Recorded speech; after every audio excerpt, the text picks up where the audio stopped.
Hello folks, it's Duncan at Free as an Eagle up on the A-frame build.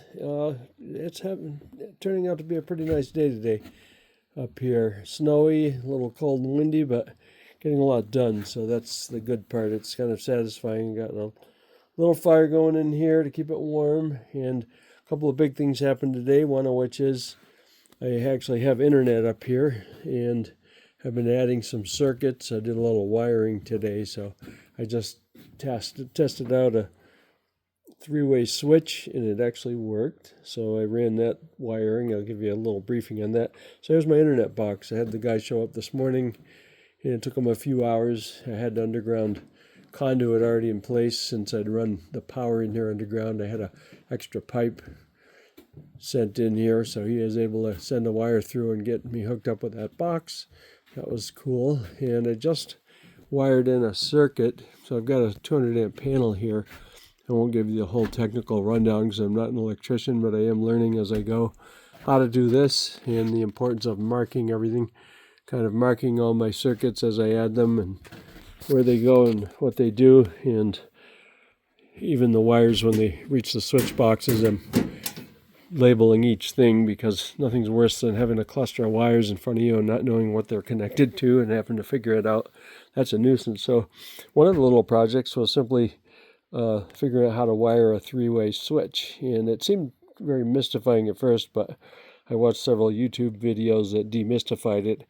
And basically the trick of the three-way switches is you're creating more than one path for the power to reach the device, which in this case is a little porch light that I don't have the actual light that's going up there yet. So I put in one of these little ceiling receptacles that you can just wire in and use in a basement or something. Not very fancy, but I am going to get a nice one eventually. But for some reason I decided to emphasize the porch, which I will swing out to. The porch being something that I could isolate and work on and get done because it's small compared to the rest of the house, but it's a good sample place to go. So I ran this pine in here, which is actually quite pretty. I don't have the door in yet, so I wasn't able to put the trim in that area around the door to tie wood into it, but I decided that the fun thing would be to just pre-wire everything, which has to be done anyway. And once the door is in, we can trim it and put the rest of the pine up and insulate it. So I'm going to zoom up here for a second. So this little ceiling receptacle is just a little guy that is tied in place of the eventual lantern. And the cool thing is, if I step out here, I can turn on this switch. Bing! And now I can walk out here. And the idea being, when we are entering here to live in it, that's light would be off. But if we walk in there at night, then we can just flip this on and see to walk in and use our little porch, and then when we get inside and close the door, we can just reach up and turn it off. So I successfully wired a three-way switch. Took a little effort to do that, and I'll show you a cluster of wiring here. So I have a couple of things going on, one of which, the switch on the right is the porch light, because that's the one that will be frequently used. Then I have a neat little light that's going to go on the outside. You can see a little X there, and it actually is a bird light. It's going to be a little bird holding a bulb, which is kind of nice. And I'm going to put that on the outside right to the right of the door. I was thinking about doing the traditional lantern thing, but when I saw this little bird light, I'm like, you know what, that thing is too cute not to use.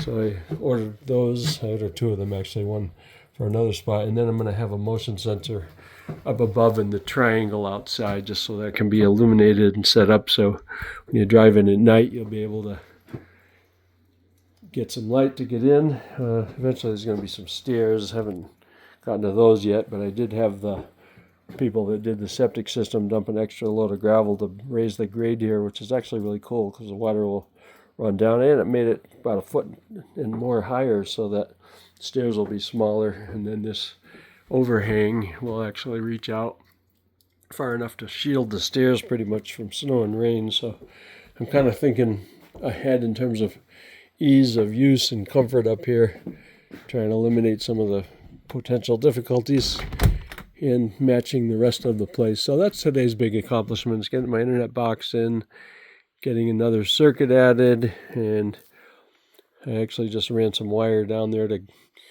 access the septic system out there. I have to run a 30 amp breaker out there, but I realized I don't have a single pole 30 amp breaker. The pumps run, some run 220, some 110. This is a 110 pump, so it doesn't need the double breaker, it doesn't need 220, so I've got to order that breaker. I have a couple of the double pole ones for 240, but I don't need that one on this particular run. So anyway, that's the deal. And other than that, I've been painting up trim. This was some wood that we painted up and ripped to size for the outside of the slider.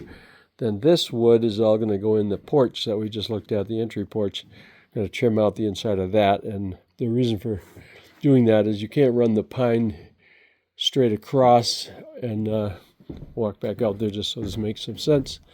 But if you run the pine the way we did along the ceiling and the angle down, it comes up into the ceiling. There'll be a nice flat piece of wood on top going across to kind of bridge that hole, protect that wiring. And so if you run the wood in this way, as far as this angle goes, you can run up to this angle and the lines will match. As soon as you hit this point where angling in, the wood won't match anymore. So you have to kind of eliminate that possible clash, and it looks a lot nicer to trim it. If you see the wood I got out here, it's going to be exactly the same thing. We'll put this green wood in. The inside wood will be a little smaller because instead of log siding, which will go on this exposure, I think I'm going to just use the pine on the inside, so I'll be having to break that corner. So I'll put the trim in there soon, and then we'll be able to actually, this door will be taken out and a better door put in, but this was a temporary for the last winter and up until now.